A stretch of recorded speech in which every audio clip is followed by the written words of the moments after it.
हाय, मी Amruta. Stars makeup मंत्रामध्ये आपलं पुन्हा एकदा स्वागत. मेकअप मंत्राच्या कालच्या भागामध्ये आपण पाहिलं की काउंटरिंग, कटिंग आणि हायलाइटिंग या गोष्टी चेहऱ्यामध्ये किती महत्त्वाच्या आहेत. आणखी एक महत्त्वाची गोष्ट चेहऱ्यामध्ये असते ती म्हणजे आयब्रोज.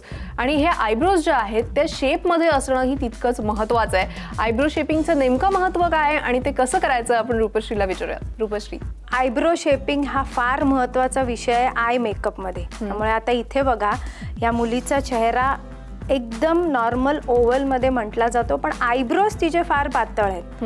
त्यामुळे इथे जर तुम्ही बघितलं की आयब्रोज एकदम लाईट असल्यामुळे डोळ्याच्या मेकअपमध्ये तेवढा गेटअप येत नाहीये. इथे आपण बघणार आहोत की आयब्रो शेपिंगनी किती डोळ्यात फरक पडतो. आणि त्याकरता 2 प्रोडक्ट्स येतात. म्हणजे आता साधारण बाईला ही माहिती पाहिजे की पूर्वीच्या बायका आयब्रो पेन्सिलचा वापर करत होत्या. आयब्रो पेन्सिलचा वापर करत होत्या. आयब्रो ब्लशर्स आता आलेले आहेत मार्केटमध्ये. दोन्हीही प्रोडक्ट्स चांगले आहेत. आयब्रो पेन्सिलनीही तुम्ही अजूनही करू शकता, पण आयब्रो पेन्सिलनी जर नीट नाही केले तर तुम्हाला आयब्रोजला अशा लाईनी दिसतील.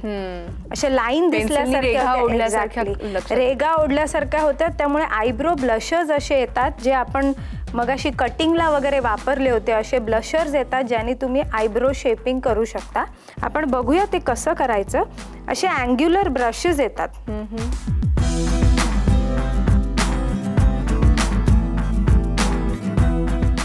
ज्या दिशेला आपले केस जातात ना, त्याच दिशेने अगदी अलगद तुम्हाला ह्याचे स्ट्रोक्स घ्यायचे. म्हणजे अननॅचरल पण नाही वाटलं पाहिजे.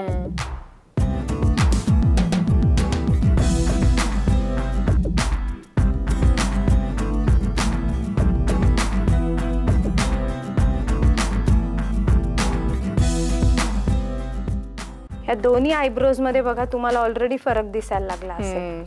एक आयब्रोज आपण शेप केलेली आहे आणि एक अशीच आहे अजून.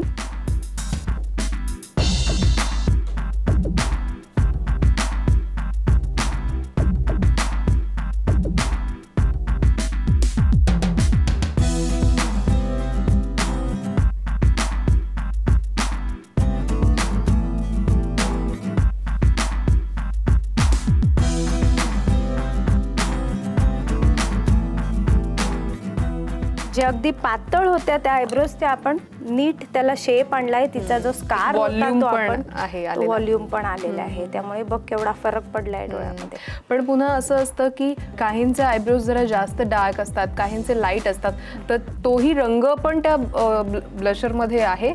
आपल्याला ब्लशर्स 2 आपण घेऊ शकतो. ब्लॅक ब्राऊन ब्लशर घेऊ शकतो, एक नॅचरल ब्राऊन ब्लशर घेऊ शकतो.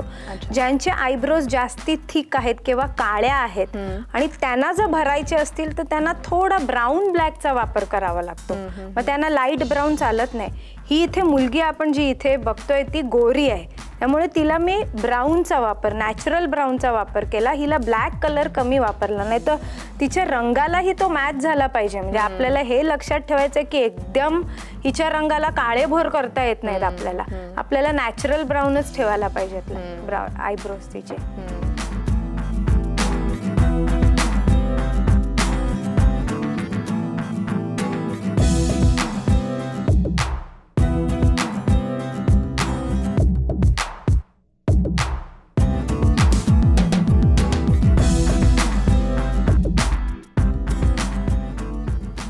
क्या बात आहे. खरोखरच एक वेगळाच उठाव चेहऱ्याला येतो आयब्रोजनी. आणि आयब्रोज जर अशा प्रकारे आणखी रेखीव जर तुम्ही करायचा प्रयत्न केलात तर खरोखरच खूप सुंदर तुमचे डोळे दिसू शकतात. हे आपल्याला यावरून दिसलंय. तेव्हा आज आपण आयब्रो शेपिंग पाहिलं आणि उद्या आपण डोळ्यांचे आणखी काही करेक्टिव्ह मेकअप्स पाहणार आहोत. म्हणजे डोळे जास्त आणखी सुंदर कसे बनवायचे याच्याविषयी आपण उद्या माहिती घेणार आहोत. आजच्या भागामध्ये इथेच थांबूया.